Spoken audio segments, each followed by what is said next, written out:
are live for this week's Before the Cape, where we're reviewing the episodes Leech and Kinetic. Not to be confused with the Kinetic Leech, that would obviously make much more sense, but yeah, we're reviewing this episode, so let's get right on into it. Welcome to the Dingus Den.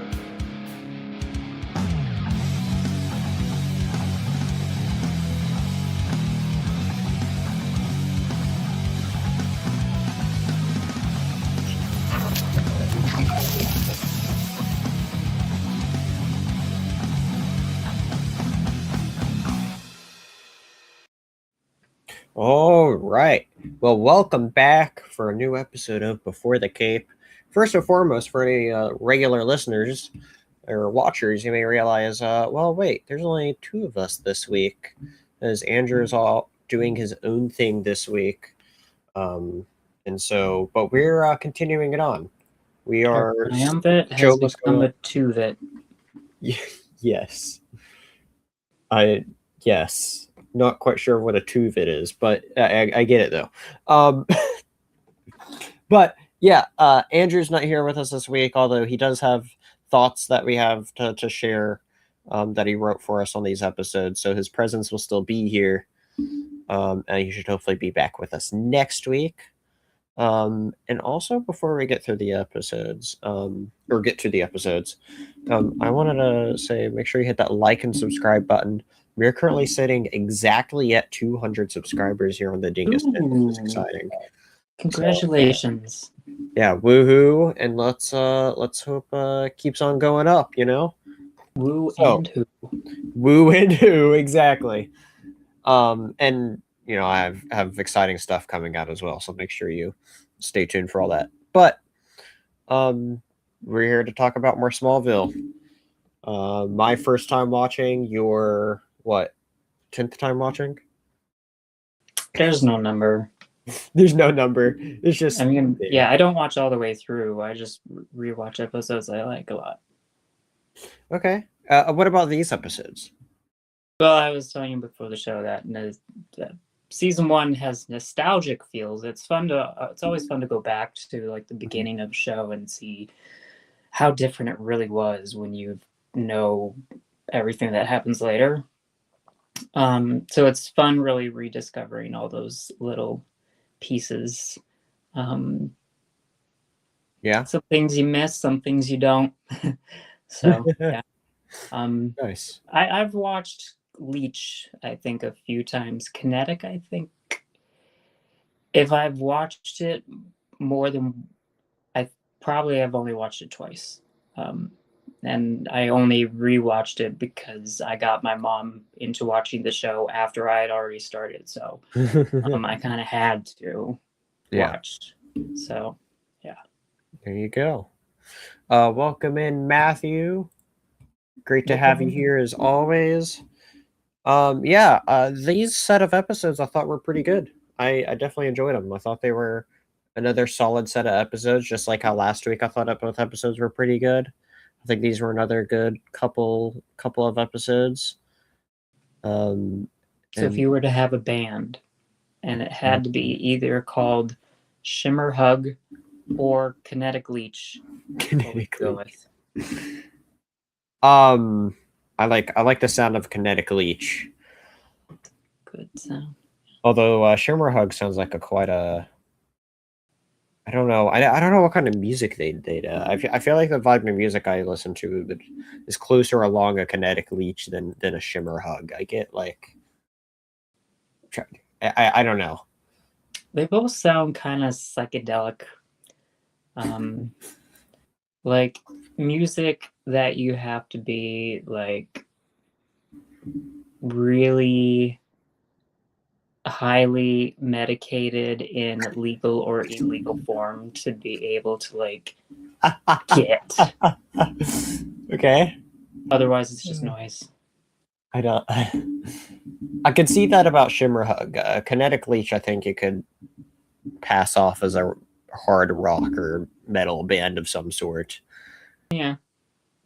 But But yeah, yeah. But anyway, let's delve right into the episode Leech, which is the 12th episode of the season. Last episode actually marked as being exactly halfway through Smallville season 1, so now we're officially into like the second half of the season, which is exciting. Meaning It's all grown up. we're what, of 10 seasons, we're 1/20th of the way there. I don't do math. So, yeah. So right off the bat, we got with this episode, we got what sets it all off and also why it's called Leech.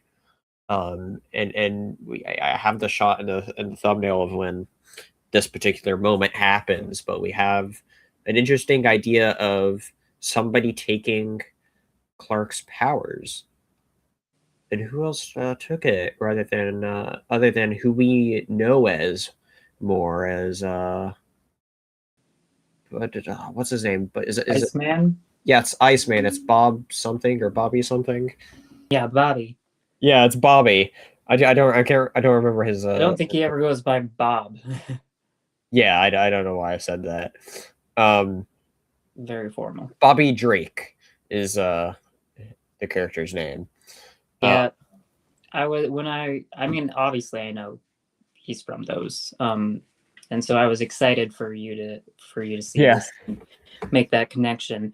And when I was watching the episode earlier today, his name, I forgot that the movie had already, the first X-Men movie had already come out by now, and I was like, oh, what had he done already that warranted getting the and Shawn Ashmore as Eric, because that's usually reserved for special people. And I'm like, was it Animorphs that got him that title? I don't think that show was successful enough to warrant that.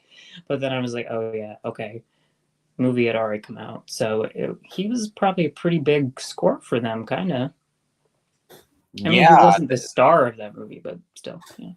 I mean, yeah, for sure. Like, he's definitely a notable name, for the very least, you know. And did you watch the trailer? Do you watch the trailers before we do these? What trailers? For the show? No. Okay, I was just wondering whether they used like his name and his connection to that movie as like a promotional thing. No, I just pull up the episode, and that reminds me that I did not do that yet. That's the one thing I meant to do. So I'm going to do that here. But yeah, it was cool seeing Bobby there. Yet another, you know, so far just over halfway through the season, and we're getting a good bit of cameos of actors that we know. A lot of them being, I guess, kind of before their big break, but some of them also have already, like what's his name? Candyman, who passed away a couple of years ago, or a year or two ago. Candyman? Yeah, that was just a big thing he's known for, or Final Destination. Anyway, point is, we've had a lot of great cameos in this. And this was another one that was a really nice surprise that I enjoyed seeing. It messes me up because his part of the reason why I'm struggling with his last name is that his name is Eric Summers.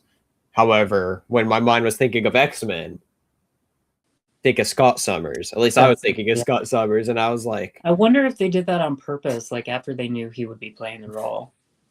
Yeah, I don't know. That'd be funny. Some small link. Yeah. But yeah, so with this though, he steals Clark's powers. He becomes a big douchebag, to put it nicely, with it, flaunting off the powers. And you know, I thought it was an interesting concept of an episode to see happen, because I liked how they played off certain elements of this episode, especially with how it like linked up to bits of other episodes as well. Like, these episodes very much do feel like it's your villain of the week, almost one-off kind of episodes, but this one did like pick up some threads before with others that was cool, such as I really liked seeing how we got these hints earlier that Lex was kind of maybe catching on that there's something special with Clark, and then this one kind of completely derails that, which was cool to see. Conveniently. Very conveniently, yes. But I liked how the conveniences lined up in this one. Yeah. So, but yeah, that was cool. And Lana is conveniently wearing her necklace again after weeks of I find that funny that we literally just mentioned that last week. We're like, where's the necklace? And then she just happens to wear it this episode. Maybe like the chain that she was wearing it with broke. I mean, it did like it like fell off of Clark when he was in the, what do you call it, cornfield. So maybe the chain broke in the process of that. Mm-hmm. And after she got it back, she's like, oh, it's broken. I gotta get a new chain. And it took a while. Who knows? Which is possible. It was interesting of all episodes for this to be the one where it's conveniently here. Yeah, because Clark loses his powers and his weakness to meteor rock. So it's just there so that he doesn't have a reaction to it. Yeah, exactly. I guess it shows a little bit of how it may work as well. Like it is also interesting when you think about this whole power switcheroo that happens, that you have to keep in mind with everyone that we have seen with powers that's not Clark, or weren't born with the powers, like naturally in some way. Unless Smallville's trying to I don't know, because Superman's always an alien, so he has those powers like more genetically, and is, depending on how you look at it, more kind of enhanced because of him being away from Krypton, right? And so this, though, it's interesting to see with him being different than all these other people that get kryptonite powers in a more unnatural way, how his powers can still be taken away like what the other powers that the other people have.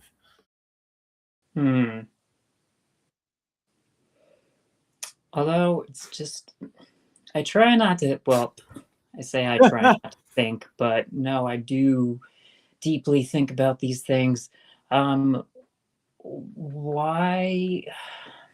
it works?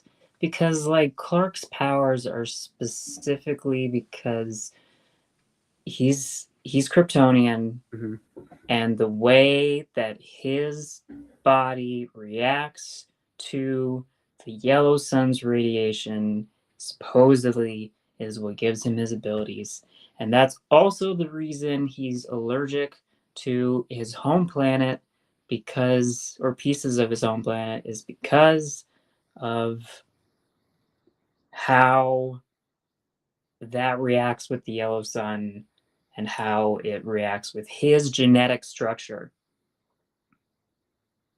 Did this lightning meteor rock thing completely manipulate both of their genetic structures to flip them somehow? It's just kind of weird to think about,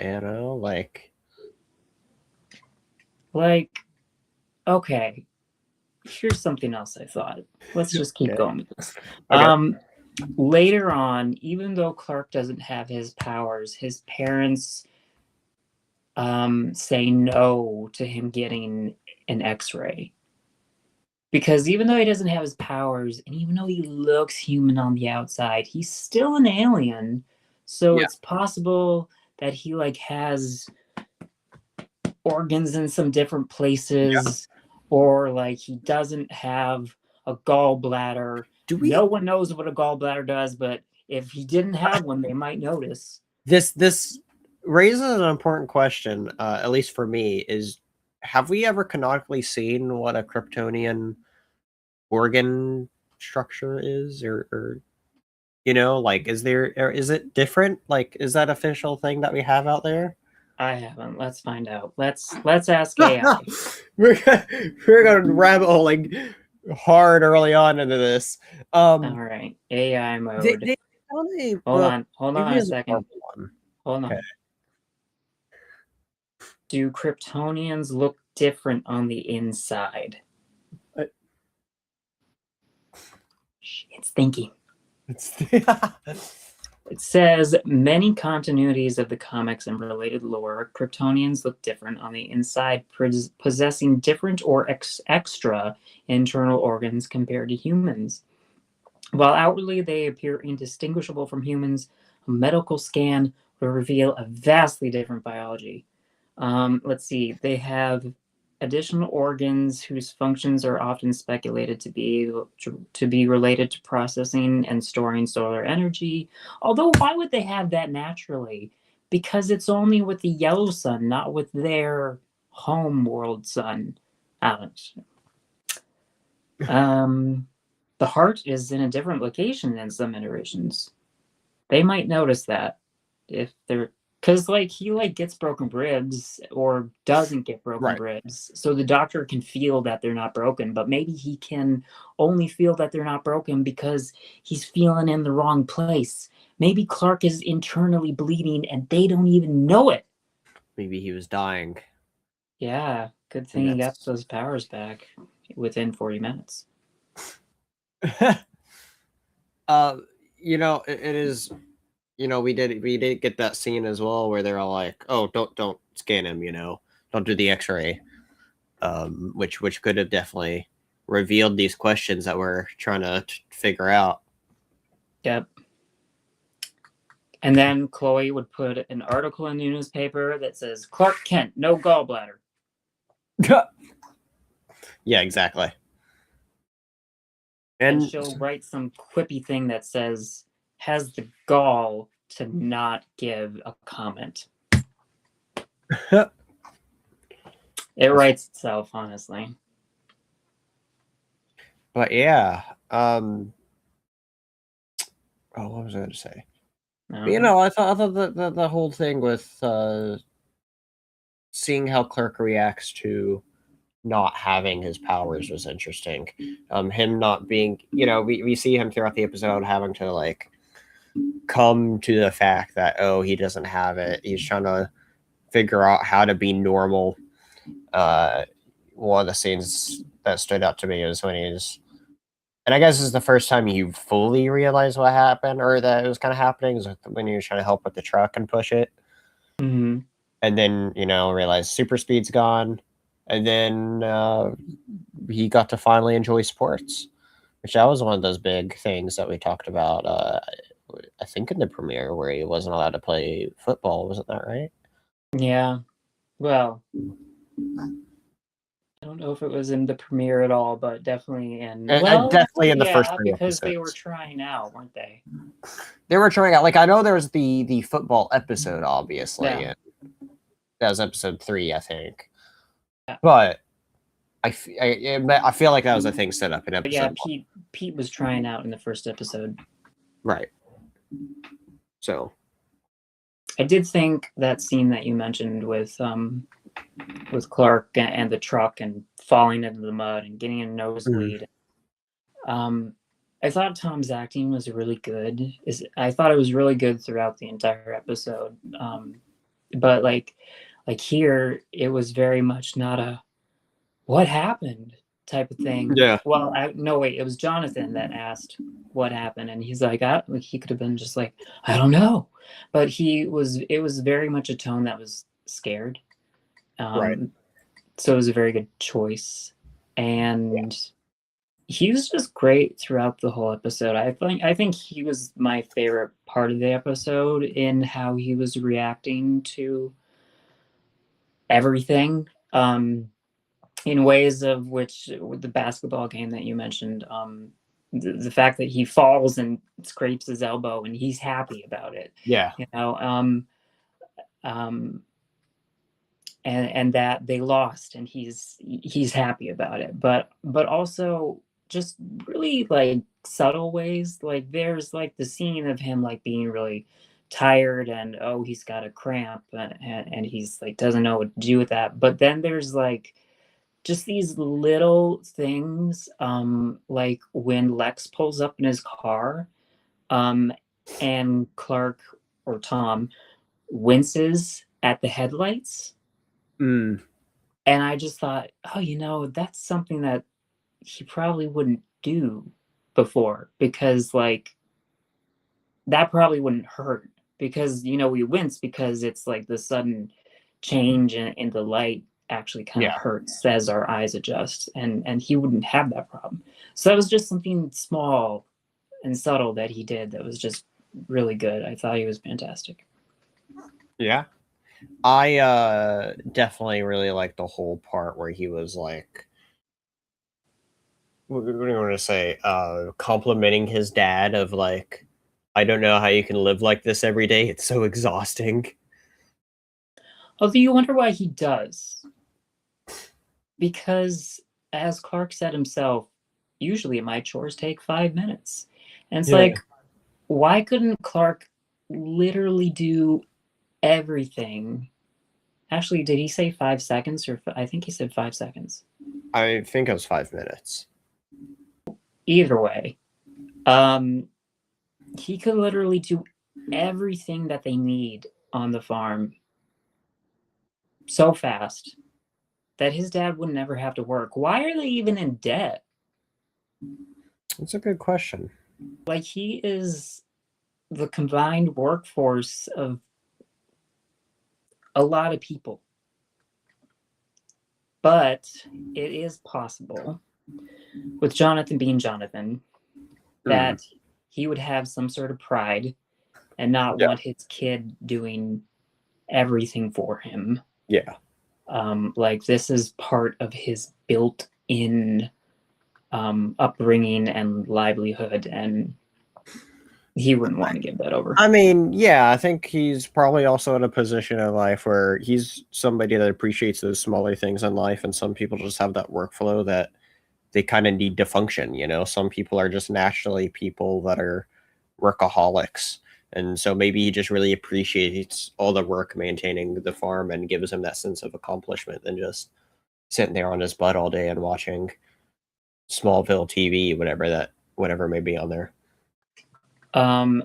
Probably a lot of those shows that have small community civil court cases, Okay. that Sure. they put on TV. Yeah.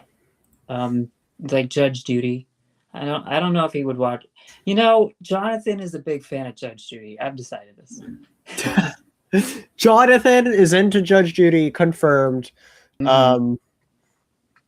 We'll have to see what he thinks of that. I'm thinking about, since the actor who plays Jonathan Kent is going to be in about 4 months, I think. 3 months. I can't count apparently. Don't ask him that if you meet him. Don't ask him that. No, that'd be hilarious. Don't walk though. up to him and say, I think Jonathan was a big fan of Judge Judy. What are your thoughts? But the conversation starter right there of something that he may have never heard ever before. He probably has never had someone ask him that before. See, I better be the first, and nobody watching better steal that from me. So either he will go like, huh, that's kind of cool. Or he'll be all like, I'm getting a call. I gotta go. He's just like, you know what? I'm signing this. Bye. Yeah. But anyways, do you think that part of the reason they are in debt is because Jonathan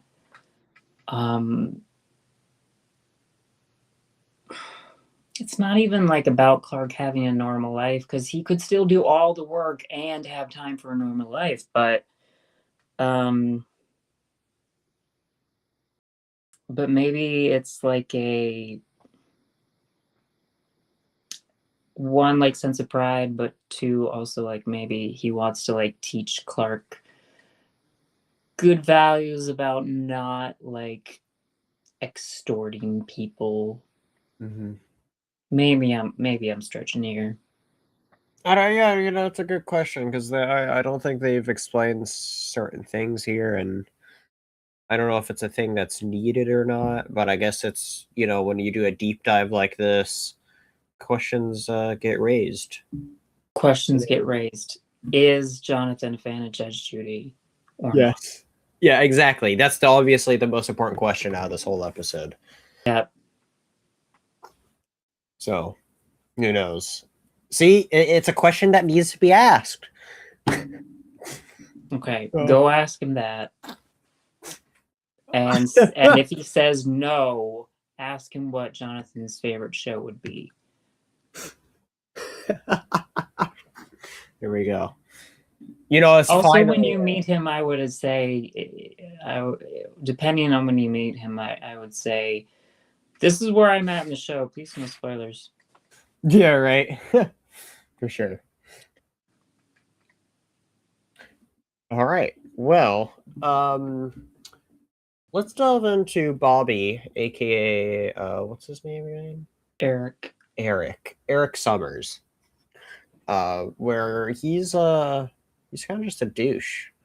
All things said, kind of, like he's just he's on a high horse, you could say, once he gets these powers. I mean, he's been oppressed, mistreated, and to me, probably physically abused for his entire life because his dad was very fast to attempt to hit him. That's true. And then he stopped it with the super speed. Which he didn't... Okay, this is one of my problems with the episode. I have a few. Okay.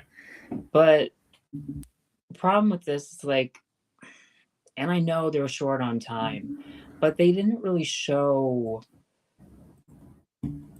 Eric's discovery of these powers. Like, he does the little super speed thing, and he like doesn't even fully react.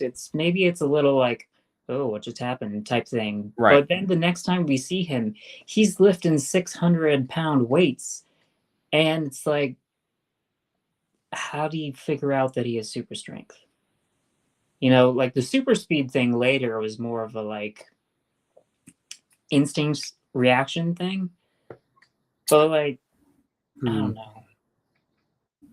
It just seemed to evolve very fast. Huh. With not much focus on his discovery. But again, I don't know. That is an interesting point to be raised because there is certain episodes that we've gone through that is literally about him having Clark having to explore certain powers, how to use certain powers, some powers that are used in a silly way. Talking about you, X-Ray, looking at the card. Don't think I haven't forgotten about that one. Never let it go. Yeah, never letting that go because I thought that was so stupid. For those that know, never let go of Smallville. Never let go of the thing with the X-ray card. And if you don't know what we're talking about, go back and watch the X-ray episode. Yeah, it was I think it was on our third episode of this. Anyway, but yeah. But yeah, no, that is an interesting point you raised, though. But I guess so they could tell the story, they just had to make it so, hey, he just knew how the powers worked. Yeah, I mean, well, he didn't fully. Like, he did, like, abuse the powers, not know their full extent. But that's another problem I have with the episode is, like, my problem isn't with Clark. My problem is with his parents. Because his parents were just like, well, first off, when Clark first, loses his strength and gets a bloody nose, they're all just like, Man, that's a problem. Okay, you got to go to school. Like, this is a big thing. Like, Mhm. if something's happening with his powers, they could be like, I don't know, it might go back and forth. He might suddenly lose control of them and like, I don't know, flip a car. Um, and yet, I don't know, it's just like something big is happening that they never dealt with, and it's just like, well, you got to keep living your life, son. Go to school. I think he should get a day off. You know, stay in bed, try to figure out what's going on. Yeah. But then, even worse, after they find out that this other kid has these powers, they're just like, well, I guess you're off the hook, Clark. Oh well. Oh And well. there's no discussion of, oh geez, we should try to talk to this kid. You know, like as you were saying, like he's not going to have any idea what these powers are about or how to use them. He might be freaking out or go crazy. Like they don't know what effect his powers would have on them. So, oh, huh. I just had a thought, and What's it that? might be a good one. What's that? Okay, Clark has powers Yes. because he's Kryptonian, Yes. and it's about how the yellow sun interacts with his Kryptonian Right. physiology and gives him these powers. Meteor rocks are pieces of Krypton from Krypton. So what if people are getting powers specifically because there's something in the minerals of kryptonite or meteor rock that absorb the sun's radiation and have some kind of effect on those that come in contact with it or things like that. And so maybe that's part of why it's part of Kryptonian physiology, because like us humans, we have the elements of our own planet within us. So maybe that's why Clark has powers, and maybe that's why Meteor Rock can give powers. Case closed. I win. Sign me up as professor of everything. Professor of everything. Yeah. That's pretty good. You know, I don't know if you'd want to be in the same school as this professor guy that No. Professor Summers. You think I'm gonna take the crappy high school pay of a small town? No. I'm going for the big leagues. I'm going where I don't even have to teach any classes. I just get to be called professor. Okay. Anyways, yeah, that guy's awful. Yeah, he sure is awful. We also have this whole subplot that we haven't mentioned yet about with Lana and the closing of this I don't know what you want to call it, like a section of stores or stuff with the flower shop and the theater there. Mhm. And then everything comes to an end. We did get a bit of we mentioned this earlier, but Clark and Lex together. There was a part where Lex was given evidence that it was like essentially he was given the evidence of what really did happen. But then with Yep. Clark being shown the way as he is in this episode, he's like, that can't be it. Don't talk to him again. Don't touch him again. And so I thought that was one of the okay. Again, while it was kind of convenient that this plot comes back up, just as Clark loses his abilities and you know is obviously not invincible. And part of me did fully expect that Lex would just take the hammer and hit him in the face. But it's an interesting, so this episode, a lot of this episode was like about loss. right. Clark, losing his abilities, obviously. Lana losing another connection to her parents. And for Lex, it was like losing. He's been operating off of this idea, whether he had evidence or not, that Clark is special. That something about Clark is what saved Lex and brought him back from the dead. And Sure. he's like been basing a lot of the stuff that he's been doing around this kid. Mm-hmm. And he finds out that his messiah or savior or whatever suddenly isn't what he thought he was. Right. Like that idea is taken away from him.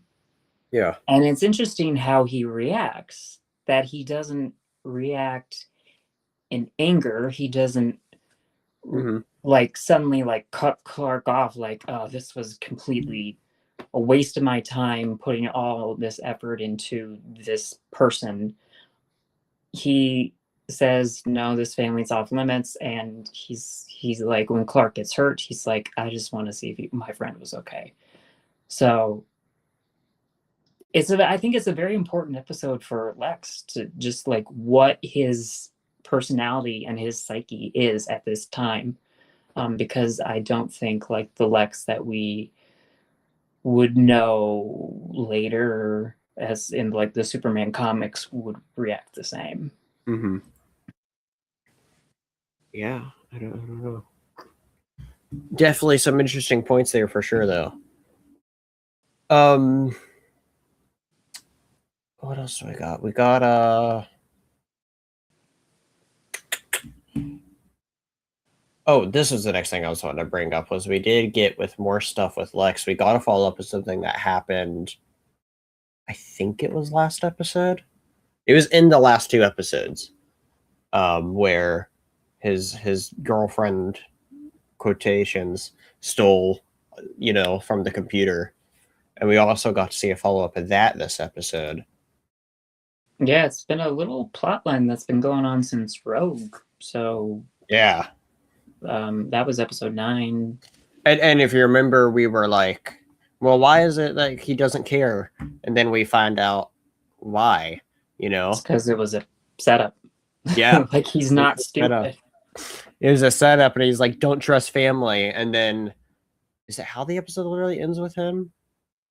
Or one of the final scenes with his father calling?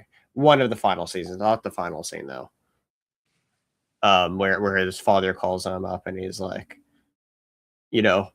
for once actually saying that he's proud of Lex and saying, like, good to trust family when he used that same thing against him. Yeah. So I wanted to ask you, and I forgot to ask you before, like we got the reveal of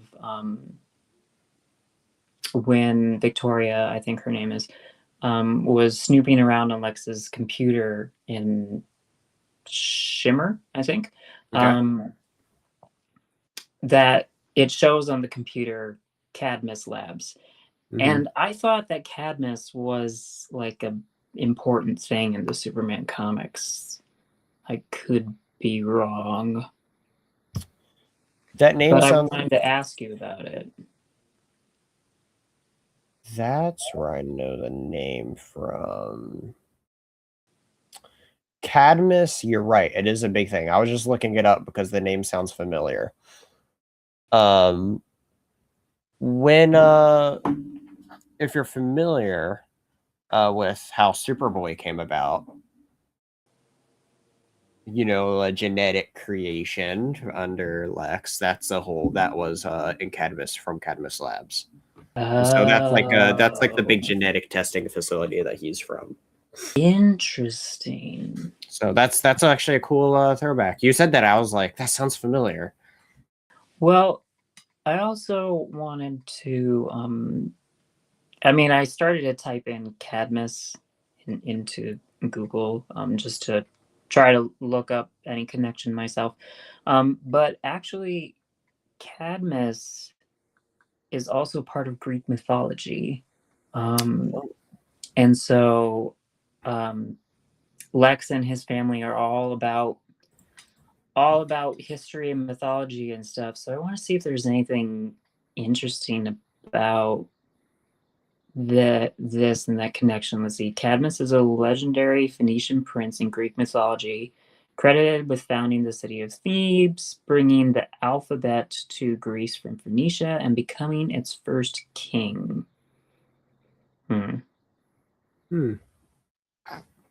Well, I thought maybe there would be something that would jump out right away. Funny. What's up, Castro? Welcome in. All is well with us. Hope all is well with you. Why is that showing that way? Let me fix that. There we go. But yes, good to have you here, though, Castro. We are diving deep. Actually, kind of wrapping up our discussion on the episode Leech, because I don't really think there's much else to say about this other than our superstars. I don't know. Do you have anything else for this Leech episode, though? Just other than the fact that, as they say, as Clark says with Jonathan, you know, like Eric didn't get his two most important gifts, which is Jonathan and Martha, which is just I did like that, because like Clark's powers are not what make him the person that he is. You know, actually, Andrew said this better. Can you read what Andrew said? Yes, I will. About to do that once we finish up our thoughts, but let me pull it up here.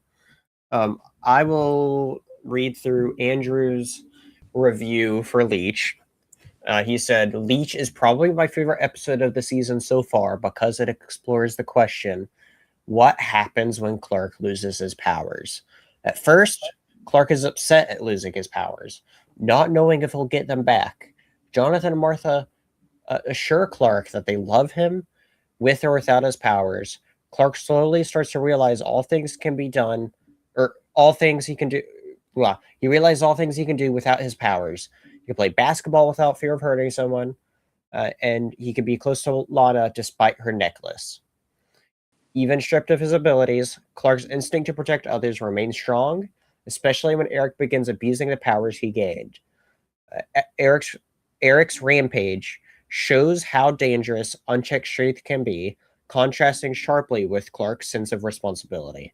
I love Jonathan's line after Clark got his powers back. Clark, your gifts are, well, they're part of you, but they don't define you. And Lex proves once again that he's playing chess while everyone else is playing checkers when it comes to the business. Mm-hmm. Yeah, that exactly what he said about Clark. That he was actually willing to get killed, because when he went to Lana for the necklace, because he needed a piece of meteor rock to defeat Eric, or at least weaken him, he didn't know what would happen. He didn't know if it would actually work. And so the way he was talking to Lana was very much a potential goodbye forever. True. Thing.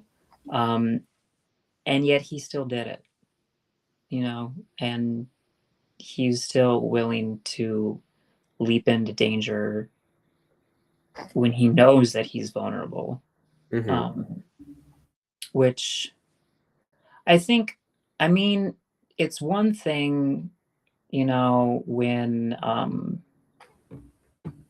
we've got a lot of heroes like that in real life. You know, we've got firefighters, we've got cops, we've got military people, we've got all sorts of people that know their mortality and yet still do the right thing to help people.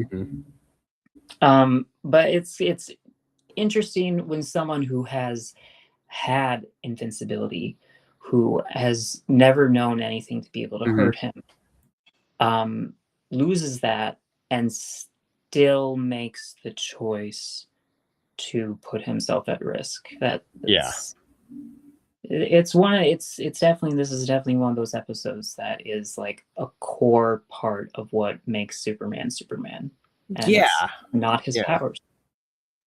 It's a great way of showing the concept of showing who the person really is behind the mask, and it's this show's version of doing that, you know.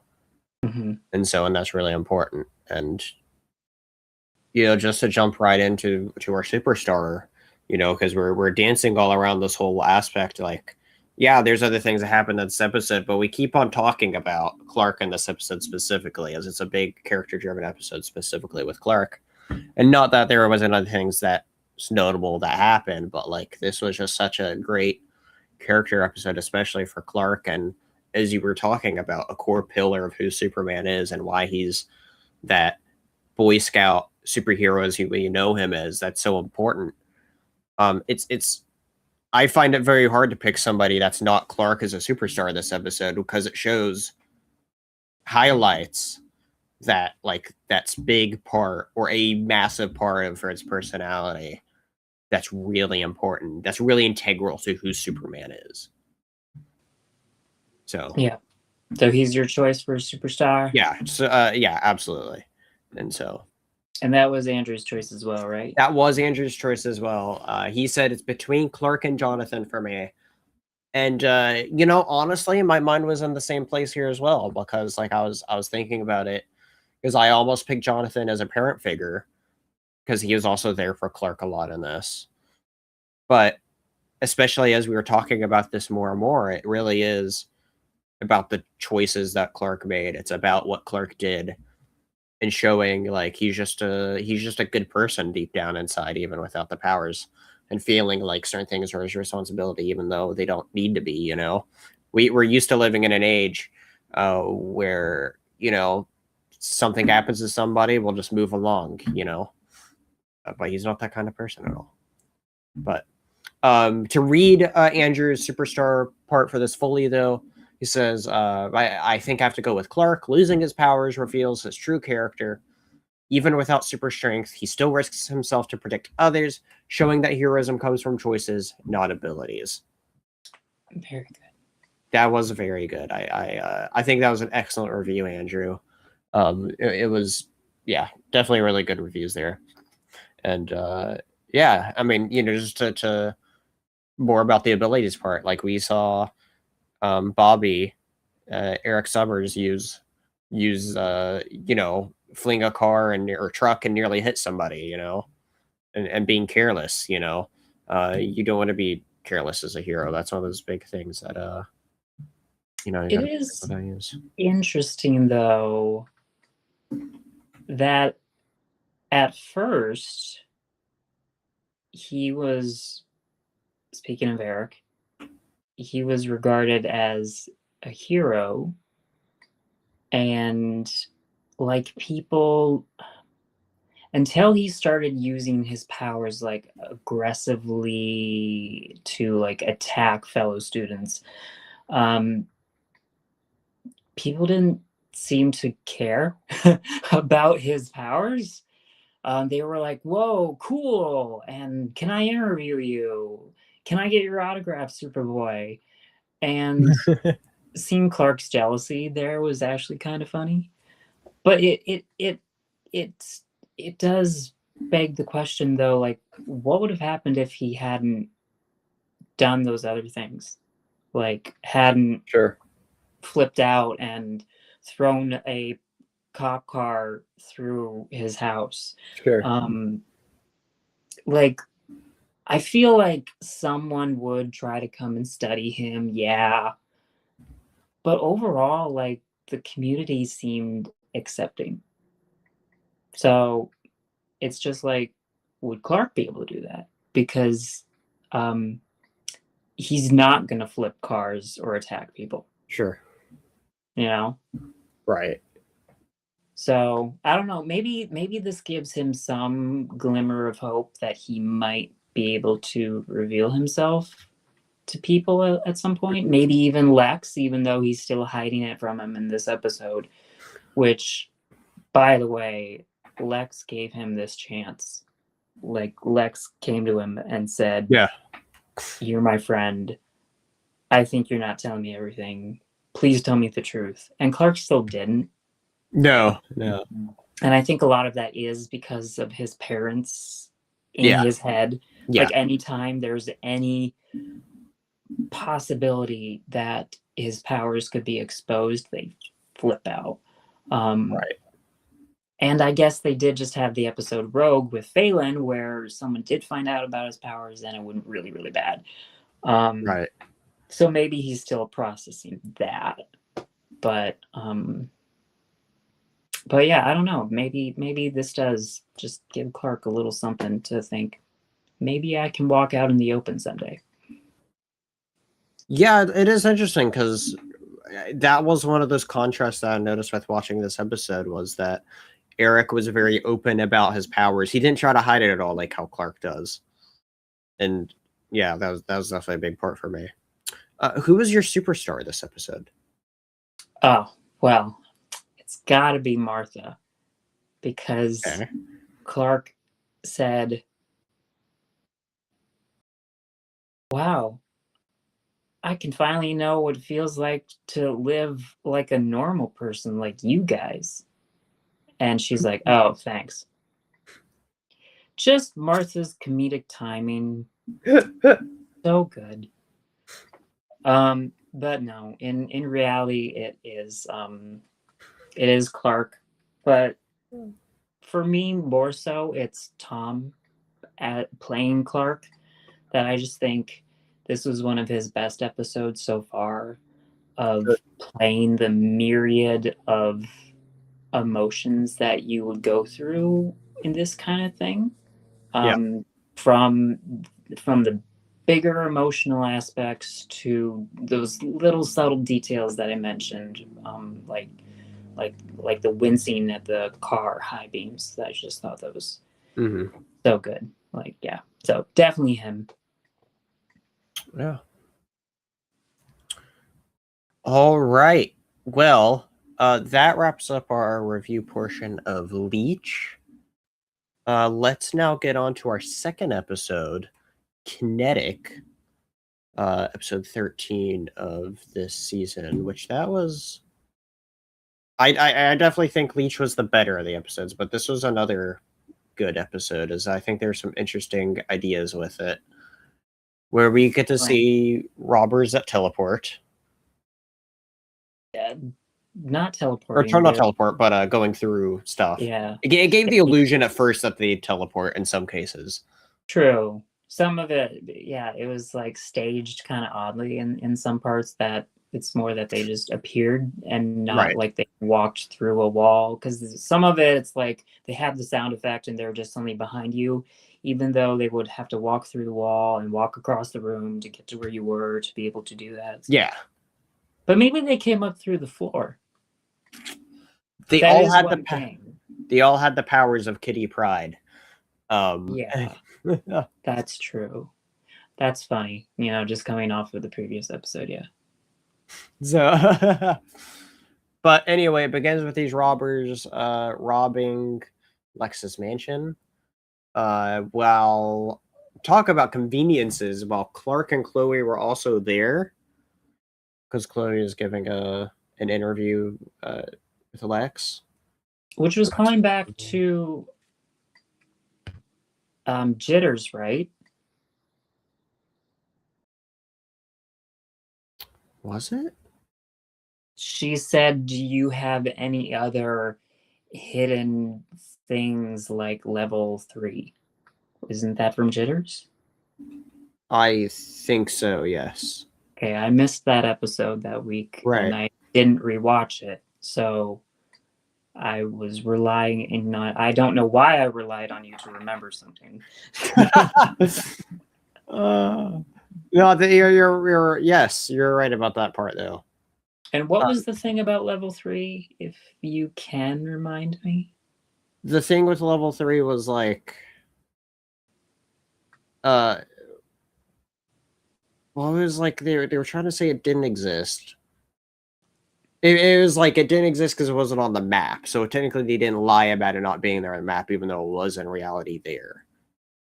If I remember right. So, But what was it? It was something that caused the shaky. yeah, it did seem like a Metropolis version or wherever or Superman version of Ace Chemicals to me. It was the vibe I got.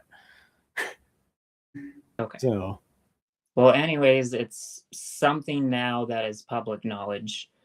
right. So Chloe is interviewing Lex about it for some Yes. reason. We don't figure out why she's exactly interviewing him or like Right. why he's even.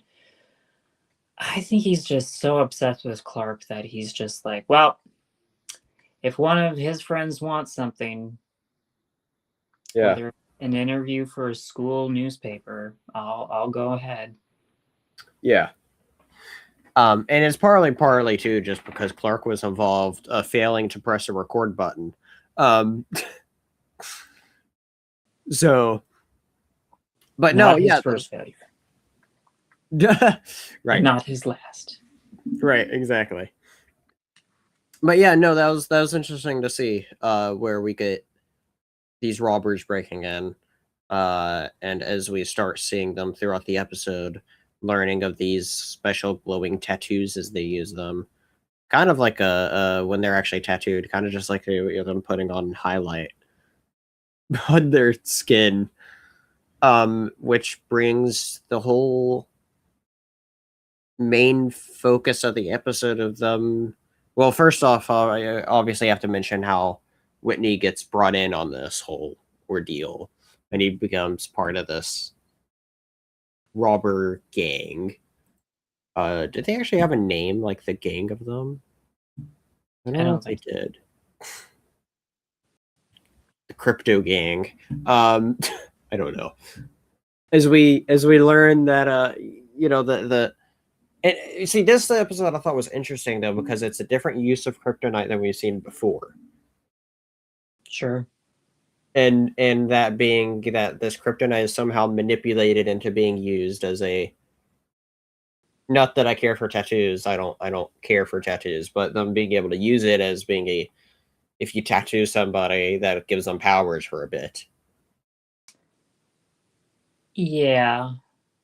I mean, I guess it's interesting that people are figuring out how to use it in different ways. Like we saw in Shimmer, we saw that kid who was using the roses that had absorbed meteor rock, and so had part of their minerals in that. He was able to use science to make something that allowed him to be invisible. So yeah, here I don't know which of them is the scientist because they all seem pretty stupid. So yeah, I have no idea how they figured it out. Sure. And it's kind of not that anything is not a stretch in a show about a man who can fly. Well, not yet, but at some point, Superman flies. What? That's crazy. Yeah. Who'd have thunk it, But I don't know. I would rather them just be all like, oh, they got powers, that darn meteor rock again, than like them coming to like conclusions about things. Like it's like, oh, well, they must be using the kryptonite to put these tattoos on them, which turns their body into this crazy kinetic thing that like really heightens their metabolism to such a point that their molecules shake so much that they can go through walls. Right. Like, how do you get there? How do you get there? from what we have, like just the pieces of evidence that we have, how Well, this whole point of them being able to use the kryptonite this way, this was in one of our earlier episodes, like our second or third episode we did of this. There was a conversation that came up, if I remember right, and I think it's a point you brought up about probably I'm very smart. of the powers that comes from the kryptonite that we get that's related. Like, is it related with their situation? Is it special to each kind of rock? There was something about that brought up in one of our first 3 episodes, like episodes 2 or 3. And this is interesting because here it's a case of where we're seeing theoretically what would be the same rock distributed among same people, giving them all the same powers in this case. It's true.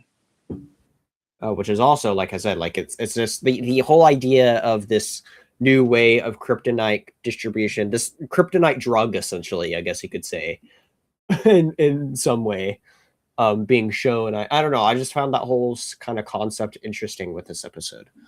Although we did have in just the previous episode, not the previous episode, the episode before the episode, Hug.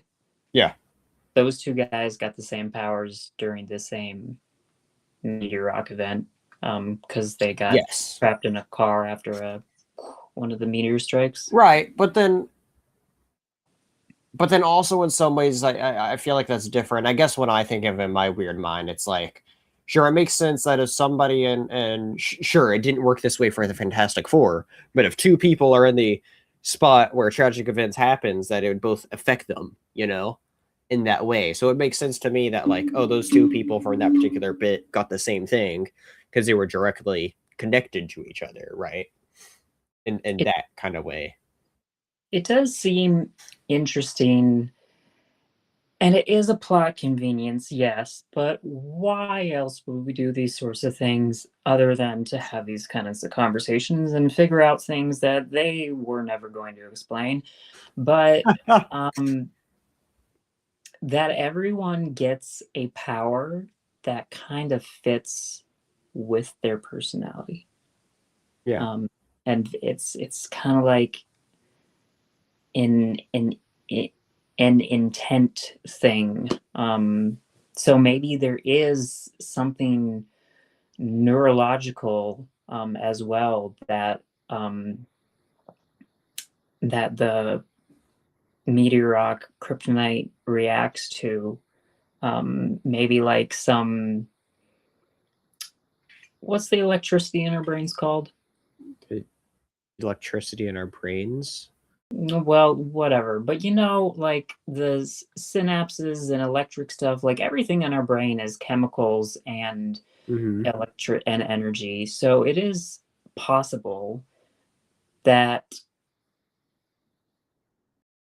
kryptonite could like take on the properties of these energies, which are like our deepest, most profound wants or needs or something, and would react to that in the way of powers.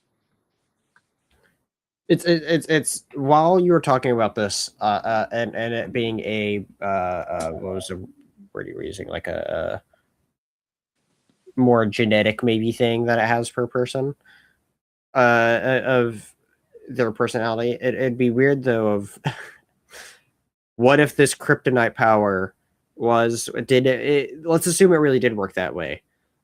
You would think it'd be quite convenient that each of these characters would thus then happen to get the same power, unless the kryptonite gave them the sub-ability to sense who else would also be capable of this ability to form its own hive mind.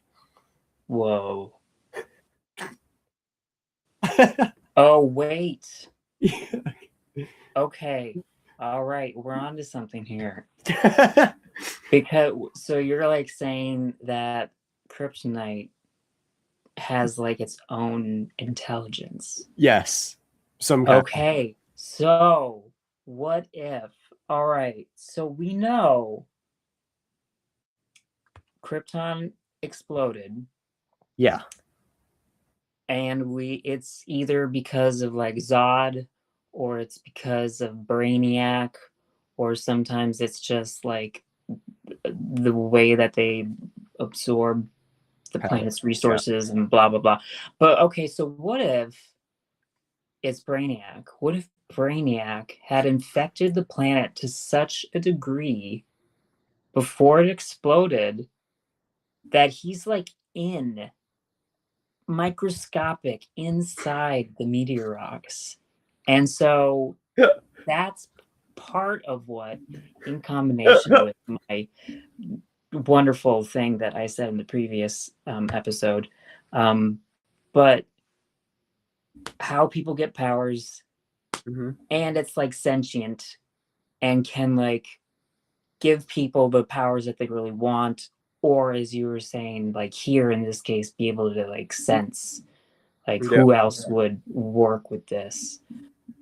We've figured it out. We've done work that the Smallville writers never even dreamed of. We have figured out what kryptonite and meteor rock really is, how it works.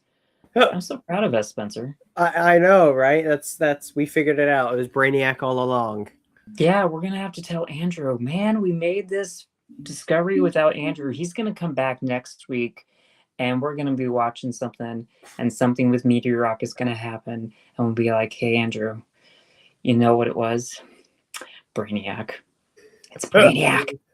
Obviously. Brainiac on Smallville. We're just gonna have to tell him to be like, make sure you just listen back on this episode, or else you're gonna have no idea what we're talking about next week.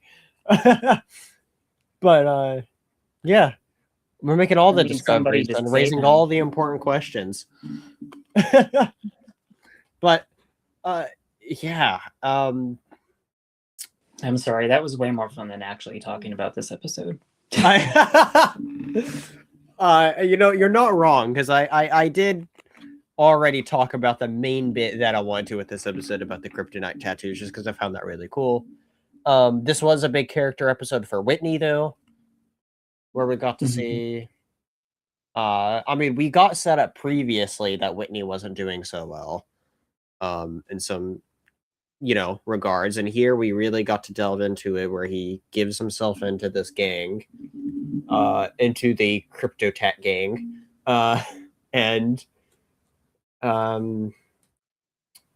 but then obviously by the end he turns around and realizes it's not that great to be part of. But it was a Whitney sode, you could say. Anyway, kind of. I mean, it kind of pairs well with the episode before it, you know, stuff being about loss, but also like this show is very much a show about destiny and about the beginnings of people that we know to be legendary characters like Clark and Lex, and Lana as well.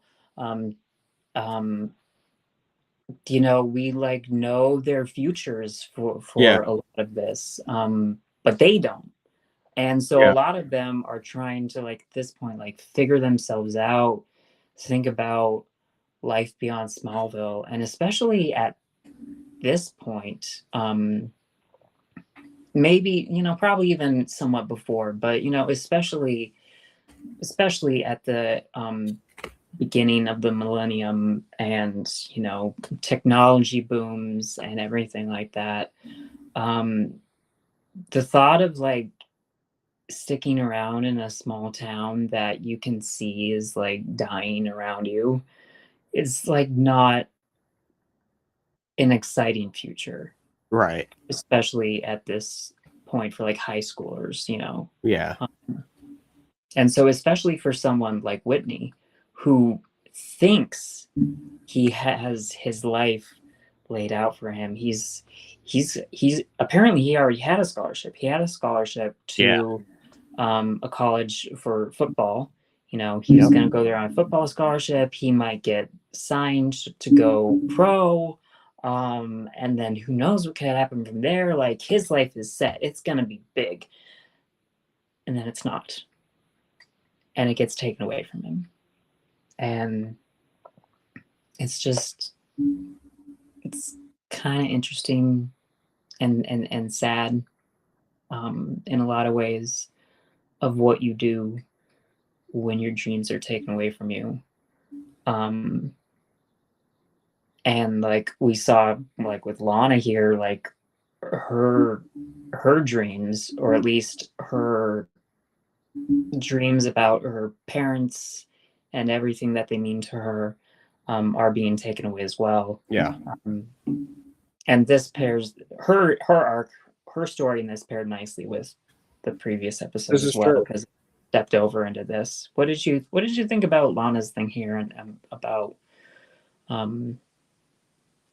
she's not fully listening to Clark, which I think is very much a relatable teenage thing that like, you should learn to let go. And she's like, well, I'm gonna learn to let go in a very small way and like put my necklace in this box, but I don't want to let go of this. Right. What did you think about this story? It's interesting you mentioned about how Lana's episode, like, it is kind of like one whole complete story with Lana between these two episodes. That just kind of works perfectly unintentional, because with the way Lana's story ends here, it kind of makes you think that it would be part of the previous episode of what was going on. Mm-hmm. With that being where Lana convincing Lex to buy and renovate the whole closing those stores there. Well, he was already buying it. Well, he was already buying, but to convince him to keep it. Anyway, that's right, to keep it and to not be a parking lot, I think was what it was. He was going to be, right? I thought it was very interesting. Sorry, I will let you finish your thought. Go ahead. I thought Lana had a nice side story to go along, you can say, with the main story of this. I don't feel like she had as much of a presence, unless it just wasn't as memorable to me this episode as the last. But it was good of what we got though. So, wait, what were you about to say? Well, I thought it was interesting that when she finds out that Lex is the one that's buying, because she asks now, she's like, well, who's buying it? Maybe I can convince them to renovate it and keep it as the leader. And she's like, Lex Luthor. And Lana's like, like, you'd think she would react better, because like, one, she's friends with Clark, who is best friends with Lex, as we know. Pete who. But so you'd think that'd be all like, oh cool, I have a connection here, and like, he'll be able to, that'd be someone way easier to talk to, I would think, than someone that you might not even know. Like, but maybe she just thinks, maybe she's still pretty set in her judgments about Lex, and the type of person she thinks he might be, because we really haven't seen that much interaction between the two of them yet. All we've seen is that Lex definitely is Clark's best wingman he can ever have, which Lana can obviously see him as that. But also, like, their first interaction with each other, she was like, oh, I've met you, I know you, and talks about an experience that they had when they were younger. So maybe she's kind of holding on to this idea that he's just rich and distant and doesn't understand sentimentality, and wouldn't put any worth in that, which he doesn't. Right. True. Yeah. No, that's a lot of really good points you brought up. Definitely, I did not personally think that deep into it, but I appreciate your insight into it very much. I did like that though. That I mean, when Lana had her initial meeting with Lex, that was after he was being blackmailed by these people and was waiting for a phone call. So he probably wasn't in the best headspace anyways. Right. But I really liked that Lana didn't get really upset. Like, how dare he? Stupid rich boy, doesn't care about anybody but himself. Of course, he would never go along with this. But no, she's like, what's killing me the most is that he's right, you know? Mhm. And that Clark gives her the advice to be like, you know, maybe he's giving you an opportunity here, and a challenge. That his refusal doesn't have to be a direct no. Um, and that pushed her to do something much bigger. Yeah. Though, while we're on that thread, what did you think about that last scene? Because Lana has the last scene this episode. She did. And she is able to convince Lex that that sentimentality can be marketable and profitable. Yeah. Like, people love nostalgia, and you can like rebuild a sense of hometown charm around this. And so she convinces him, and he's like, cool, I look forward to this partnership. And then she has like an elated smile on her face, as we're seeing here, that you have on screen here. Not that anyone else can see, but I can.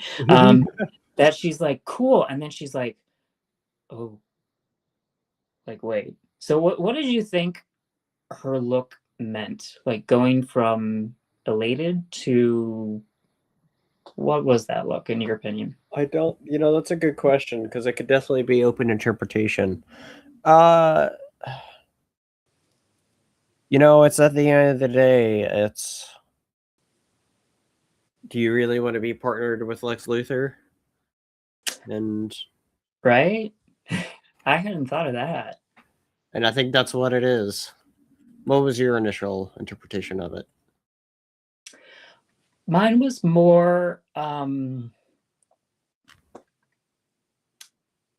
that feeling that you get something that you think you want, but then you realize, oh no, what have I done? Like, this isn't going to be a small thing. Yeah. This is like determining her life right here. Yeah. Potentially. It's setting up this business. It's like she will be training to manage the business, being recognized as a partner with Lex. Like, it's like she's like, is this what I want? Yeah. Is this the responsibility that I want? And especially, I mean, it would still be in Nell's name, and Nell seems to be like, would be like part owner and like the main manager. Sure. But when it's an episode that is a lot of it is about getting stuck in Smallville, this is like placing some pretty deep roots that could potentially be, oh, this is my life now. And is that what I want? Yeah. So that was what my thought was, but I also like yours as like, oh, in business with Lex Luthor. Is that a good thing? Yeah.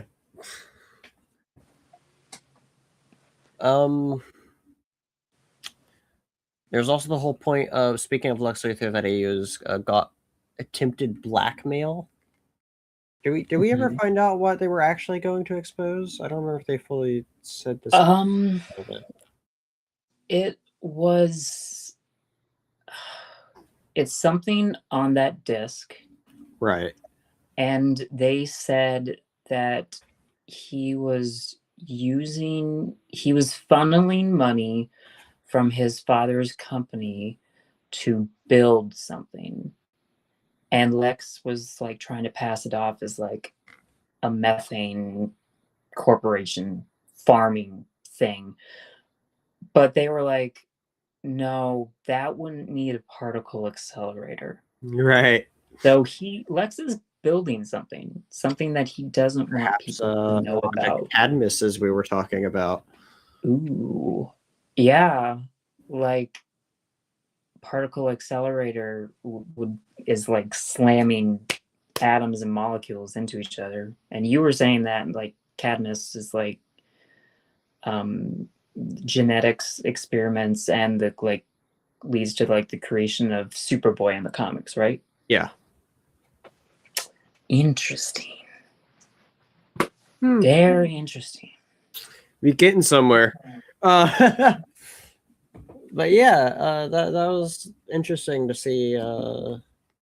We could just tell that Lex didn't buy, or he bought in and being like, oh, this whatever this is doesn't need to be, shouldn't be out there, which is, I don't know. This episode had a focus on a lot of different characters. We brought up Pete earlier, where we did get to see Pete at this episode helping with Chloe. Yes, it was a very important Pete episode.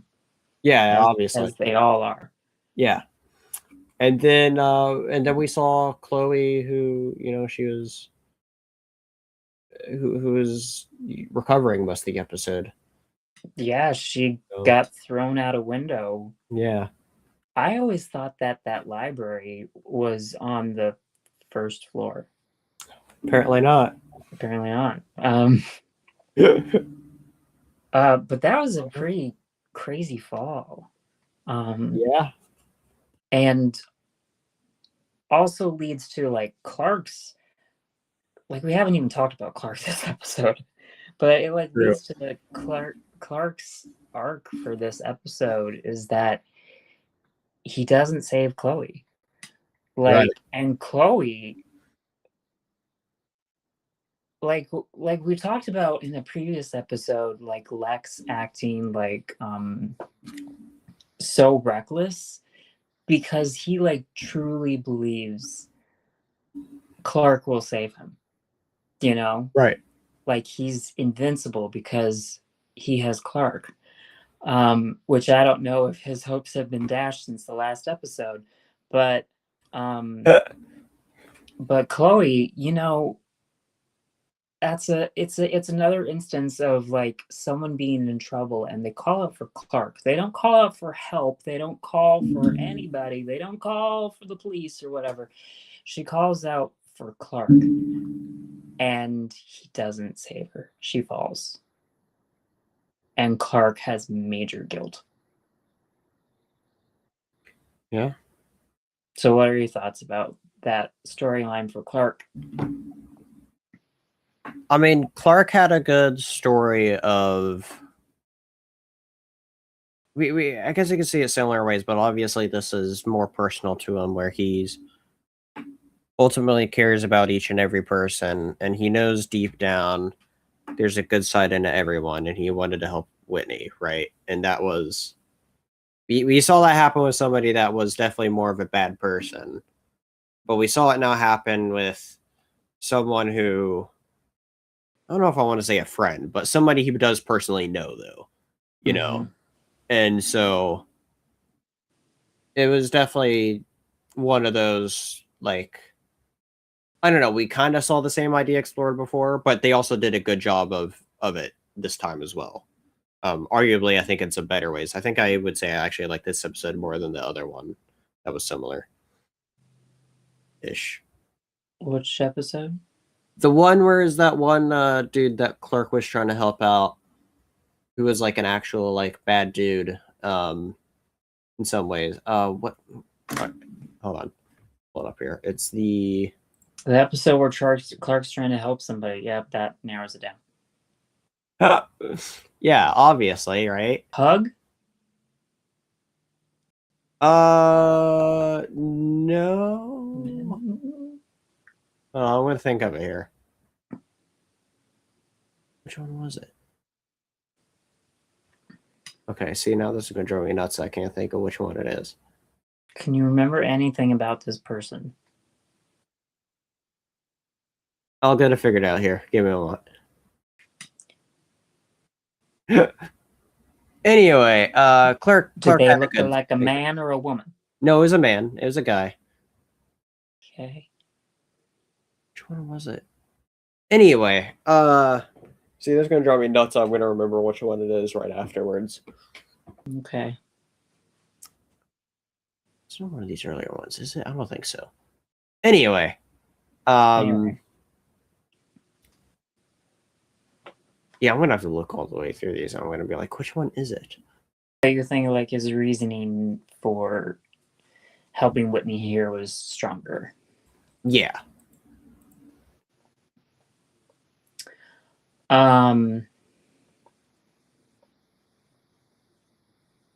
Well, I think it's interesting to have this episode with Clark because, like, we've seen moments of him feeling extremely guilty just for, like, the meteor shower, you know, that his arrival, even though obviously it wasn't his fault, brought a lot of chaos, brought the meteors here, which leads to a lot of problems. Led to Lana's parents getting killed. So we saw him have like It was Hug. I was thinking of the dude that here okay, yeah, that appears. I got you. Okay. Anyway, But we saw him like deal with like that kind of guilt before, but it's interesting that he's like been like internalizing it maybe to a point that he's like, oh, I need to save everyone, right. all the time, and I can't ever fail.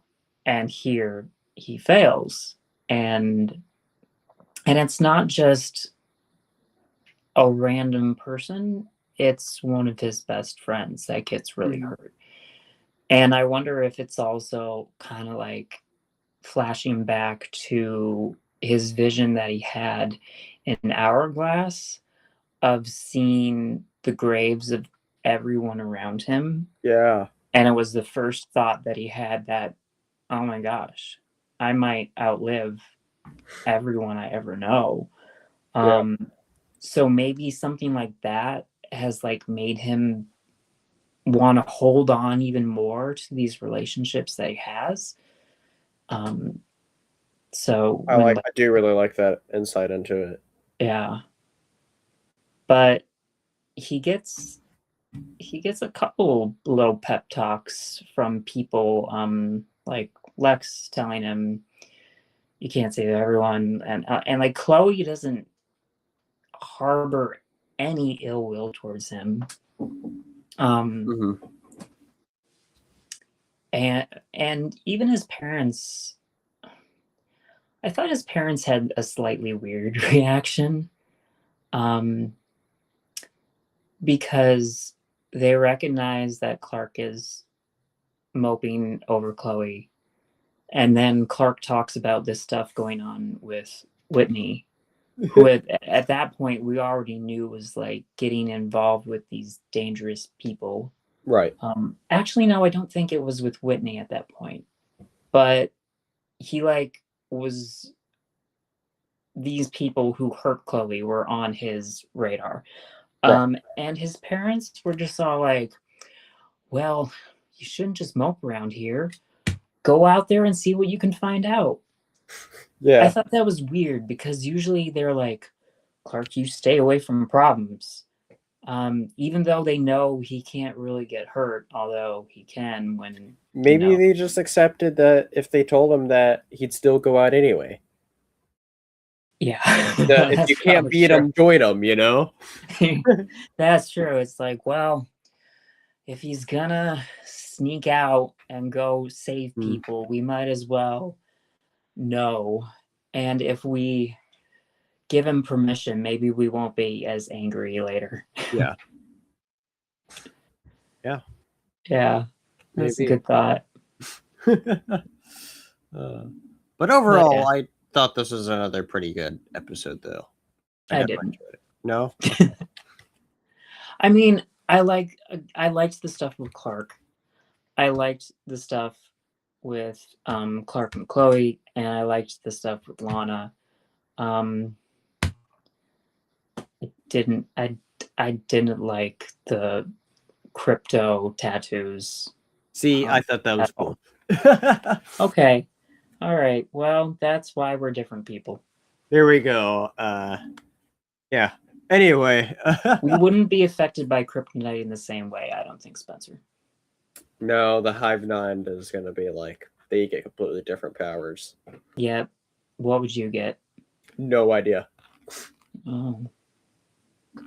This is going to have to be something we think about. At the end of the season, let's talk about this in the final episode. Let's talk about if we got affected by meteor rocks, what would our powers be? Final episode of the season, you're saying? Yeah. The final episode. I'm noting this in our chat so remember. So we remember. So the finale. Yeah. We'll talk about that. Get a little introspection into ourselves and how we would be affected by these things. I know I'm gonna have to look deep into myself in ways I don't know if I want to look into. Well, just wear your glasses and look in the mirror. So every time I go into my bathroom, okay. Well, it might get foggy in there, so you might not be able to see yourself very well. Anyway.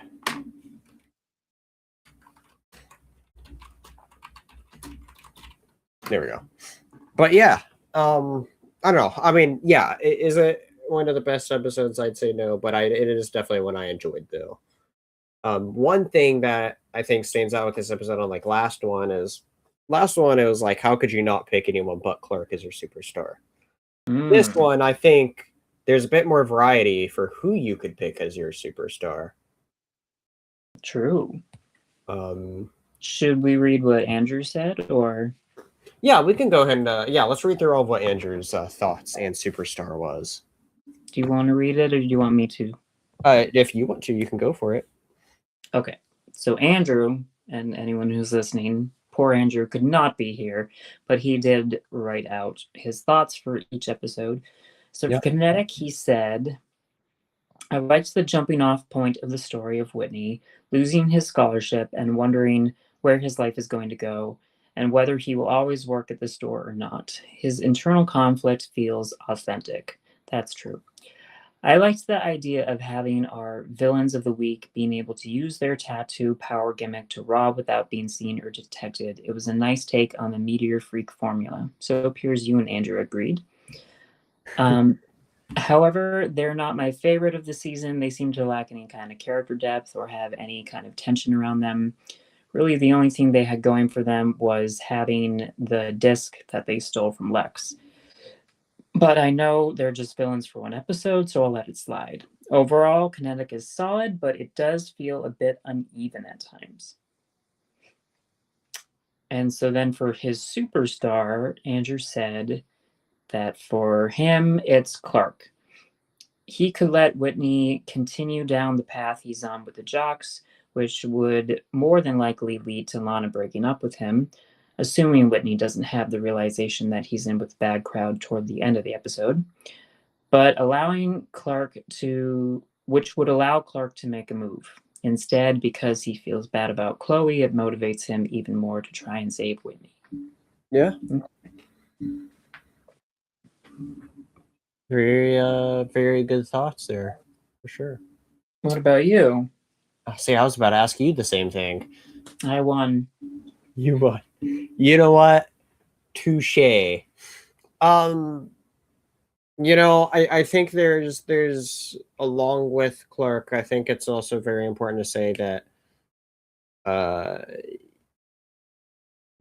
this being an important episode for Whitney, he would probably be the one that would stand out to me just because of him being able to overcome the bad things that he was doing and at least appear to be in a better place now when he ends. And so it just shows, I think his journey highlights somebody that a lot of people can relate with, maybe not as drastically as joining a gang and doing bad stuff, but everyone has those struggles and can give in some way. And it's important that you do have somebody there to help him out. So like, I definitely think Clark's important, but you can only also get out of a situation if you have it within you to get out of the situation as well.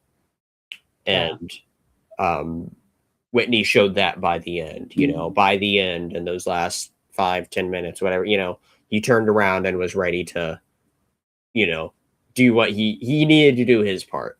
And so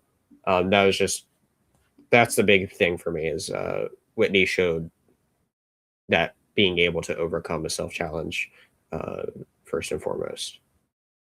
Yeah, and you're right, and Andrew said as well that since he's like the human character, well, one of the human characters, I guess most of the characters are human, but but it's like easy to relate to that, as you were like saying, like it's like not to the extent of like falling into a crypto tattoo gang, but like just like the struggles that he's having, like with his father being sick and having to take on way more responsibility than he's probably ever had, and feeling trapped in that responsibility. That is something a lot of people can relate to. Which I just realized that Clark may feel trapped in his responsibility of helping others. Whoa. Huh. Anyways. My superstar, I'm going to give to Chloe. Yeah. And this is less, again, like with the previous episode, less to do with exactly the character and more to do with the actor playing the character. Okay. I just thought that she just did a really good job of just like she was on in every scene. Just from the first scene of like interrogating Lex, and she starts off by using this really potentially controversial discussion topic about level 3 and are you hiding any more secrets, Mr. Luther? And then he says, you can call me Lex. And she's like, okay, Lex, answer my question. And then just going on to like her scene with Clark visiting her in the hospital, and she's like, oh, those flowers are from Lex. They make me feel like a Kentucky Derby horse. And just, I don't know, like her smile and just the way she phrased everything. Like I thought she was really one of the highlights in an episode that I don't particularly enjoy that much for like the main plot. So like she was just a shining highlight, and it was just funny and charming and fun. So yeah, she's absolutely for sure. I this episode I think had multiple superstars. As I was saying before we get into this segment, because she was another one that came into my mind as well. Like there were several good contenders for who it could have been this episode. Like maybe you could have made an argument for Lana as well, I easily could. I think Lana's one of my favorites. And so it's like there's several people that you could have gone with this episode, which like I said, we got a lot of good individual character moments. It wasn't too much just on, hey, this was an amazing Clark episode. Not everything else really shined out as much like last episode. And I don't think I could choose Clark for this episode. Specifically, for the scene in the barn where he's smashing the logs, like Yeah. the campfire, the camp wood logs. Camp wood logs, yes. Yeah, those things. But because of the fact that one, like, Superman is strong, okay? Mhm. So he hits those things. And even like before his parents were in the barn, like this stuff is literally like shattering and shooting off. Yeah. Like that wood could, from his strength, that wood could be like shooting through, go through the barn, go outside and hit something, potentially a person. And then he continues to win after they come in. He's going to hit it again before Jonathan stops him. And it's like, do you know how many splinters are in there? They could go right into their eye. Clark's Reckless an Clark. idiot. We were just talking about Bobby. I mean, whatever Summers being reckless with his powers. Eric Summers being reckless with his powers. See, hold on. Very reckless. Eric is also the first name of Magneto. They really did just take two X-Men names and mash them together. Wow. You're right. I don't know why I didn't think about this earlier. I didn't either, yeah. I hadn't even thought of the Summers thing before you brought that up. That's funny. I know, right? Anyway, welcome in, Bear. You caught the very tail end of the show where we pretty much just finished up. But we just finished up saying that Clark's an idiot. Clark's an idiot. Yeah. Chloe is hilarious and awesome. Yeah. And kryptonite tattoos are stupid.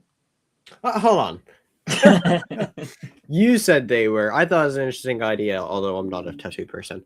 But yeah, we did just finish up a review of this week's episodes of Leech and Kinetic. Next week we will be on Zero Nicodemus. Nicodemus, yes. Nicodemus. Nicodemus Zero. It goes better if it's backwards. I like the Zero Nicodemus more, but maybe that's just me. Well, Zero. Wonder what that could be about. Yeah, we'll see. But yes, the Marvel mutant names have invaded Smallville. The villain of Leech was Eric Summers, and I didn't even put together the Magneto part until literally 1 minute ago. So, yeah.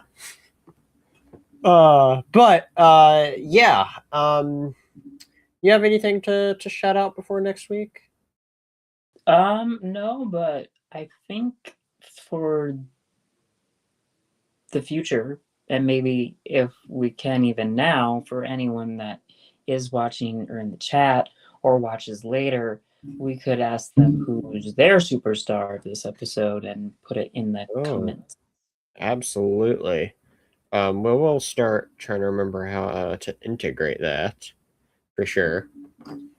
And then also, yeah, next week we'll be back for Zero Nicodemus. That's going to be a struggle word. I'm going to struggle with saying properly. It's going to be different every single time I say it. That's why I'm here. I'm here. So next week you'll see me making an absolute fool of myself as I just cannot say a single word. But we are, if I'm counting this right, we have a total of 8 episodes left of this show. 8. Yes, there's 8 episodes left of season 1. Oh, right, but 6 2, 4, 6. Wait, no. 1, 2, 3. 1, 2, 3, 4. 4 episodes. 5. Sorry, 5. 5? Because are we doing Tempest by itself? Yeah, because you have 1. You said that's by yourself. 2, 3, 4, and then 5.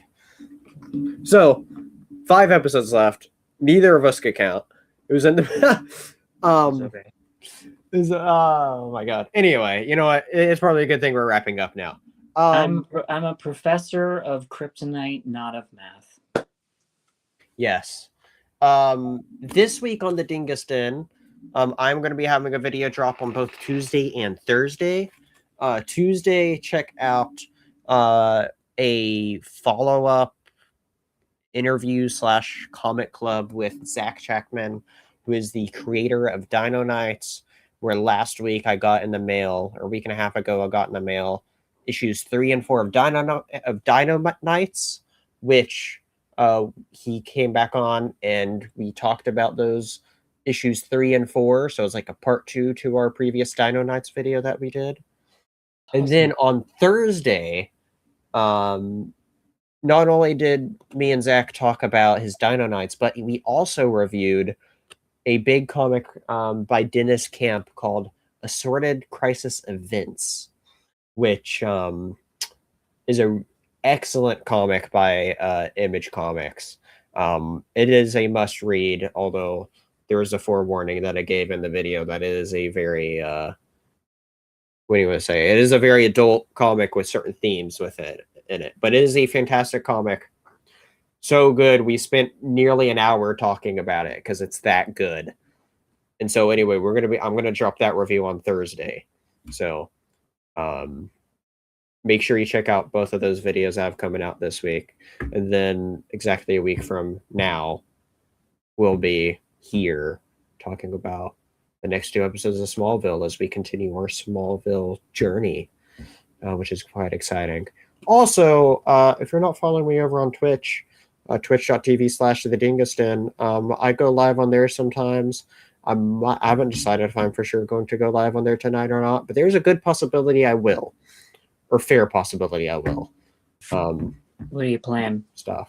It's a good possibility, mix of things. Last week after the show, and I completely forgot to mention on the show, is I was on there with a few friends playing some of Warhammer Darktide. That has been my multiplayer game addiction in the last week, other than like the one time that we played Fortnite and I got some rivals in earlier today as well. Other than that, I've been playing a bunch of Darktide. That's been pretty fun. Also, I just finished up the story today to Warhammer Space Marine 2.